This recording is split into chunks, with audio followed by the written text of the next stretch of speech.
क्योंकि बहू झूठ नहीं बोलती। सुधा और राकेश के 3 बेटे थे। शादी के बाद तीनों माँ बाप से दूर रहते और सिर्फ त्योहारों में आते। माँ जी, पिताजी, अगली बार आप लोग हमारे घर आइएगा। अरे नहीं बहू, सब यही आ जाते हैं तो घर खिला खिला लगता है। हाँ बहू, तू हमेशा बुलाती है तो जरूर आएंगे तेरे पास भी। हाँ हाँ, दीदी का घर बड़ा जो है, सब कुछ आपने शादी के बाद दीदी को ही तो दे दिया था। हमें भी दिया होता तो हम भी बड़ा घर लेते। क्यों सुनील? अरे नहीं नहीं, पापा ने सबको एक बराबर ही दिया है। छोटी बहू, क्या चाहिए तुम्हें, बोलो। वो आपके सोने की चेन वाली घड़ी है ना, वो अगर आप मुझे। तभी वहाँ मजली बहू भी आ जाती है। और मुझे ना आपका मंगलसूत्र कितना लंबा, सुंदर और भारी भी है। अरे हाँ हाँ, तुम दोनों को ही दूंगी बहू, चिंता ना करो। चलो अब खाना लगाओ, खाना खाया जाए। सभी मिलकर खाना खाते हैं कि पड़ोसन आ जाती है। अरे सुधा बहन, थोड़ी चीनी तो देना, घर में शक्कर नहीं है और मेहमान सर पर बैठे हैं। अरे छोटी बहू, चाची को शक्कर तो दे दो। अरे मजली दीदी, आप दे दीजिए ना, मैं यहाँ कम आती हूँ तो मुझे पता ही नहीं है कि सासू माँ सारी चीजें कहाँ रखती है। और तुम, मैं कौन सा यहाँ रोज शक्कर फाँकने के लिए आती हूँ, मुझे भी नहीं है पता। तभी बड़ी बहू हाथ में चीनी की कटोरी लेकर आती है। चाची, शक्कर आप लोगों का बड़ा सहारा है माँ जी और पिताजी को, वरना हम लोग तो यहाँ रहते ही नहीं। आप जैसे पड़ोसी हैं तो हम निश्चिंत है। और जीती रहे बहू, अब तो ये घर पड़ोस कम परिवार ज्यादा लगता है। सुधा अपनी बड़ी बहू को देखकर बहुत खुश रहा करती थी। वो उससे अक्सर घंटों बात भी किया करती, लेकिन दोनों दूसरी बहुओं का भी वो समझती थी कि शायद छोटी है, वक्त आने पर संभल जाएंगी। समय आ जाता है जब सभी को वापस जाना होता है।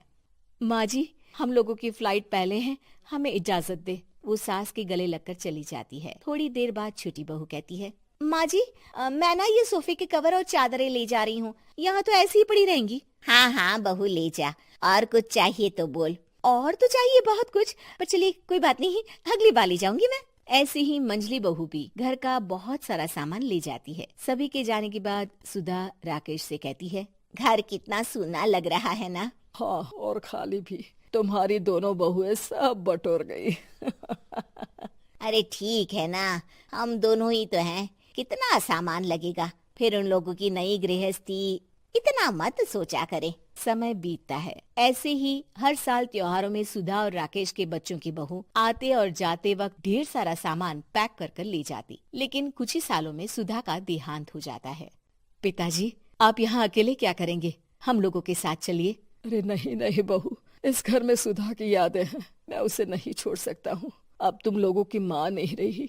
देख लो, वैसे तो मैंने उसके जीते जी सब कुछ दे दिया है, लेकिन कुछ उसका पर्सनल कीमती सामान था जो ये है, ले लो। सामान में होती है एक घड़ी और एक मंगलसूत्र। माँ जी ने कहा था कि वो ये घड़ी मुझे देंगी। हाँ हाँ, पिताजी, माँ ने सबके सामने ये घड़ी सरिता को देने के लिए कहा था। उठा लो सरिता माँ की घड़ी। अब क्या था, छोटी बहू फट से घड़ी उठा लेती है। और पिताजी, ये मंगलसूत्र तो माँ ने मुझे ही देने को कहा था, याद है ना? वो सभी की ओर इशारा करती है। तू भी ले ले ये हार बेटा, कोई बात नहीं। मंजली फटाक से हार उठा लेती है। ससुर बड़ी बहू की तरफ देखते हैं। तुझे क्या दूं बेटा? पिताजी, माँ ने एक चीज मेरे लिए भी रखी है।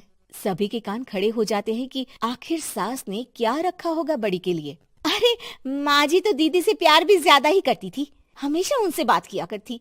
जरूर कोई बड़ी और अपनी प्रिय चीज दी होगी दीदी को। और देख लेते हैं ना, वरना तो हम भी बराबर का बंटवारा करेंगे। हाँ हाँ, कर लेना बंटवारा।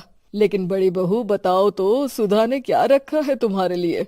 अभी तो हम लोग यही हैं पापा जी, जब जाने लगेंगे तो बता दूंगी। बड़ी बहू के मुंह से ये बात सुनकर बाकी दो बहुएं सोचने लगती हैं कि आखिर क्या है जो दीदी को सासू माँ देकर गई है। दीदी, ऐसा तो नहीं ना कि पूरे घर का आधा हिस्सा माँ बड़ी भाभी को देकर गई हो? तभी वहाँ ससुर आ जाते हैं। नहीं नहीं, ऐसा कुछ नहीं है। मकान तो तुम तीनों का बराबर से है। देखो, बड़ी बहू से तुम्हारी सास ज्यादा जुड़ी थी, न जाने क्यों घंटों बात किया करती थी। पता नहीं क्या देकर गई है उसे। और ससुर जी, आपको क्या पता, चालाकी से पूरे घर के पेपर में साइन करवा लिए हो, या फिर कोई छुपा गहना।